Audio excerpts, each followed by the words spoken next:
సన్నుతించెదను నా పూర్ణ హృదయముతో ఆరాధింతును నా జీవిత కాలము.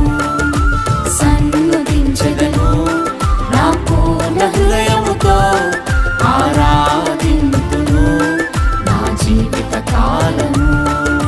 సంపన్నుడా నా యేసయ్యా సదాకాలము కృప చూపినావు.